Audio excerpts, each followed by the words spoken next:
Frank, what can you update us on? When do you think this trade's going to happen? Because at this point, it's a trade or nothing, right? Like, he's not playing in Ottawa next year. I mean, I have a hard time seeing a path for that. Is it possible? Yes. Like, they do have the contractual path to do so. Is it going to be comfortable? No.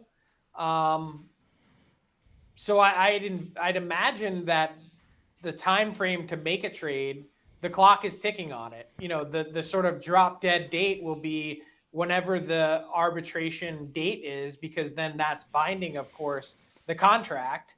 But short of that, like, I don't know how pressing it is. Like, I would think that the priority would be, if you're the Sens, to get something done before round 1 next Wednesday, so 9 days from now.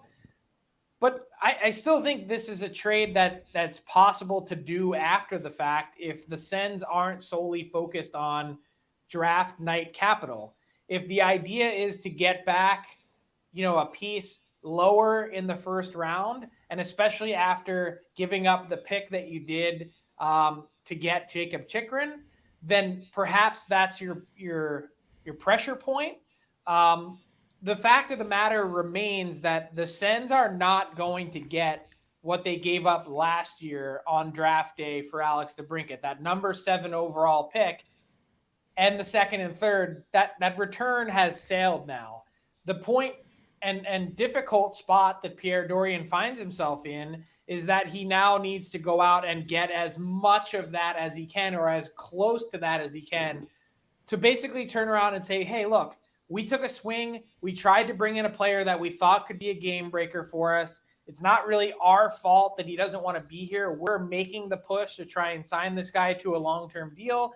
He's an American. Other teams have been through this before, and we're going to have to cut our losses and go in a different direction. It's really kind of just a matter of when and where, as opposed to if. Like, we don't have any. Like, the arbitration thing really doesn't matter at this point. Is it not just a lever? Like, there's not going to, I would be shocked if this ever got to arbitration, is my point. I agree with you. And I don't really think there's any real need to go through that unless you haven't gotten to a point where you feel comfortable with the return that you have on the table, and you feel like you have to then go through this arbitration process to keep this player on your team into next season and see where it goes.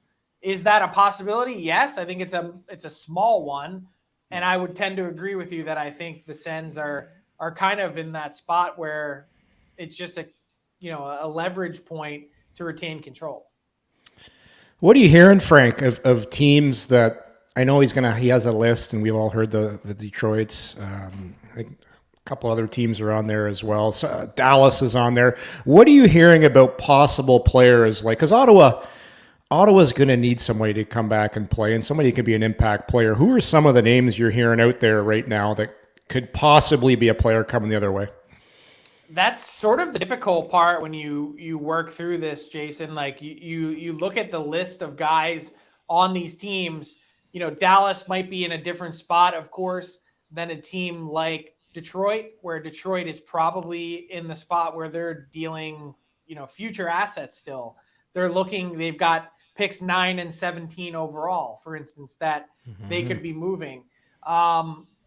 I don't see any significant roster pieces coming back the other way from a team like Detroit. And that's sort of the one that everyone's honed in on. Maybe, the Sens get someone like a Filip Zadina who was thought of at one point as a pretty significant prospect and goal scorer, that you could then take him and plug him into your lineup, plus some of the future assets that we were talking about. So when I look at Dallas, like, there's not, or some of the other teams that have been mentioned, there's not really a ton of, obvious sort of, hey, this makes perfect sense. Even go through some of the other teams. Like, Matt Larkin wrote a great piece on dailyfaceoff.com today looking at some potential destinations for DeBrincat. One of the other teams that really stood out for me that I don't think has been talked about a ton, but is the St. Louis Blues. Like, they're another team that has multiple first-round picks. They have 3 total outside of the top 10 and 2 in the 20s that Doug Armstrong has more or less telegraphed to everyone around the league. Hey, we're trying to move these picks in order to get players that fit exactly the age frame that Alex DeBrincat is in. They want 25 and under, guys that can be difference makers moving forward for the St. Louis Blues to bounce back into the playoffs next year. The other teams that he mentioned, Pittsburgh Penguins, could Kyle Dubas make a splash? Could they add someone on the wing to play with Sidney Crosby and Evgeny Malkin? The New York Rangers, they've got a hole at right wing with Kane and Tarasenko gone. The Carolina Hurricanes, they're a team that's been one of the most consistently excellent teams in the NHL. 5 consecutive playoff appearances, 4 years out of 5 that they've won at least one round. And Can't score. Can't score. So is DeBrincat one of those guys that makes sense? So those are some of the teams that we had put our heads together to try and see where makes sense. And then there's always one that surprises you.